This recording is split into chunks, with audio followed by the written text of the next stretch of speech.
Hello అండి, welcome to my channel. ఇవాళ ఈ వీడియోలో మనం ఒక చిన్న స్టోరీ గురించి తెలుసుకుందాం. ఆ స్టోరీ పేరు చిన్నదానికో పెద్ద హృదయం. ఒక చిన్న గ్రామంలో చిన్నమ్మ అనే పాప ఉండేది. ఆమె వయస్సు 10 ఏళ్ళు మాత్రమే. అయినా దయ, సానుభూతి మాత్రం అపారంగా ఉండేవి. ఆ గ్రామంలో ఉన్న వాళ్ళంతా ఆమెను ప్రేమించేవాళ్ళు. ఎందుకంటే ఆమె ఎప్పుడూ నవ్వుతూ ఉండేది, అందరికీ సహాయం చేసేది.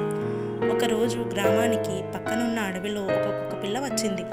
అది గాయపడినట్లు కనిపించింది. చిన్నమ్మ అది కనిపించగానే భయపడకుండా దాని దగ్గరకు తీసుకుంది. ఇంటికి తీసుకువెళ్ళి తన చేతులతో పాలిచ్చింది. ఆ కుక్కకున్న గాయాన్ని చూసి స్వయంగా తాను కట్టుకట్టింది. ఆ కుక్కపిల్ల రోజు రోజుకు ఆరోగ్యంగా మారింది. అలా చిన్నమ్మకు అది మంచి స్నేహితుడిగా మారింది.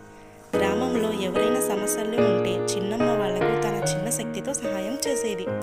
ఒకసారి గ్రామంలో పెద్ద వర్షం కురిసింది. చాలామంది ఇళ్లలోకి నీరు వచ్చింది. చిన్నమ్మ తన తండ్రికి చెప్పి పాత బాణలతో చిన్న చేపలు చేసి అందరికీ పంచింది. అప్పుడు అందరూ ఆమె గొప్పతనాన్ని గుర్తించారు. చివరగా గ్రామ పెద్దలు ఒక సమావేశం పెట్టారు. అందులో చిన్నమ్మను మెచ్చుకున్నారు. మన ఊళ్ళో ఉన్న పెద్ద మనిషి ఎవరో కాదు, మన చిన్నమ్మే అన్నారు. కానీ మన హృదయం పెద్దదైతే ప్రపంచాన్నే మార్చగలుగుతాం.